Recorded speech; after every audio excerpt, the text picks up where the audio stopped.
Annyeonghaseyo! I'm Demarshlier. I'm Ariel. And we're Soju for two. And there's like a really bad thunderstorm going on around us, so if you hear lightning, that's what it is. That's what it is, guys. You hear lightning? I mean, you see lightning and hear thunder? Hear thunder. Yeah, well, you know what? You're going to see both. She's a native English speaker, guys. I am. Okay, so this one is basically a recap of the two new Japanese shows that we're going to be adding to our list this week. Next week, yeah.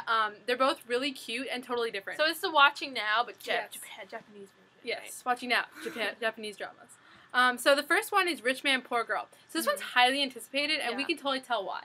I was we don't really know, the two main characters, I'll just mention them now, but so Shun Oguri plays Toru Hyuga, and then Satomi Isharihara plays Chihiro Sawaki. Yeah. Sorry guys, for Japanese. It was rough. Anyway, so those are the two main characters, and the plot of this one is that it's an excellent story. It's great. I mean, from the beginning we knew we were gonna love it, and we've never seen him in something before. I know he's really popular. And we were like, oh, he's we saw him in Hanakimi, right? Isn't he the lead in Hanakimi? Oh, right. Yeah. But he was a lot younger. Okay, so at this age, he actually reminds me a lot of the guy from Protect the Boss. Really reminds me of like his character in this one. So he's like really wealthy. And he started this company right from the ground up. It's like an internet company. And it's like this fascinating company where basically he does nothing, but they make all this money. Yeah. Great. So they just basically, they have no product, they don't sell anything, it's all online. And the thing is too, he's like very introverted, and doesn't really want to deal with people. And he can't remember people's names. No, yeah. So you know this is going to be like an excellent story. Like Protect the Boss, she has to help him through that. Yeah. And she's not really an assistant. She's she's a very qualified person, but she is going to be his sidekick, I'm sure, and obviously love interest. Oh my god, guys. So we watched one episode.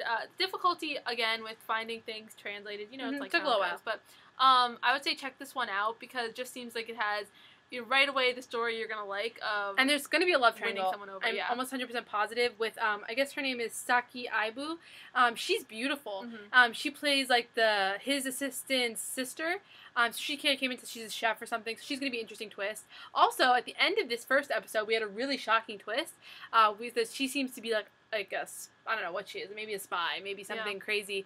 And I wonder how far that's going to, get played out, or if it's going to be one of those things where we get rid of it kind of quickly. We'll see what happens, but definitely check this one out if you're interested in Japanese dramas at the moment. Okay, so number 2. This is a totally different drama. It's called Sprout, and it's a really young, it's a high school age drama, and the reason we came to watching this was because it had a really cute little picture on Drama Crazy. So that was like, it got us just with that. And it feels a lot to me like, I don't know, I would say maybe like American shows. Like, it just feels really very warm and like a really friendly show. It doesn't seem as much Korean.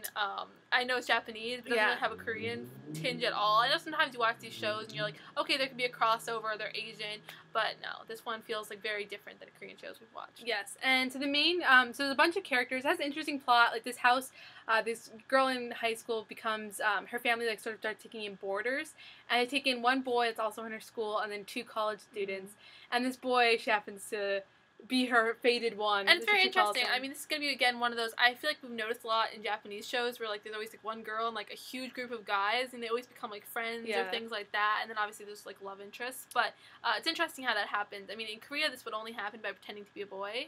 Exactly. Like, that's sort of how it happens here, and then Japan, obviously it's a different situation. Yeah, I mean, the funny thing, too, that he has a best friend that seems like he's going to fall in love with her. There's a kiss very early on, scandalous. And not with her, with another girl in the school. So it seems like there's going to be an interesting love triangle there right from the beginning. And he seems like the quiet, stoic type, so I'm sure it'll be great. Yeah, for us this is interesting, and we really are trying to watch more Japanese things just to get into a different genre. We feel like Japanese is very different from Korean, and Taiwanese is a little closer to Korean. So it's sort of an interesting mix for us. So we're trying to branch out a little bit. This one was also a manga. I think it was a really, beloved manga, so we can't wait to see what's going to happen. It doesn't feel like a manga to me right now. It feels really, like, very natural and doesn't have that sort of quirky humor that you kind of get from live actions that were once, like, mangas. It's very different than that. Yeah, so I think this is going to be great. So these two we're adding to our list. Hopefully we like them. And they're very different. I would say if you want to watch something, it's a little more like traditional roles. Watch what's it called again? Rich Man, Poor Woman. Yeah, something like that. And then the other one I would watch Sprout if you're interested in sort of like a modern take or something different. I'm not sure about the title yet, guys. It seems really ambiguous to me, but I think we'll find out about it. I mean, it definitely seems cute. So this is for a younger group, I think. It's definitely going to be a little bit younger, whereas the other one seems a little bit older. Yeah, so check out those two, and we'll let you you know more about it next week. Yep. Thanks, Bye, guys. Bye.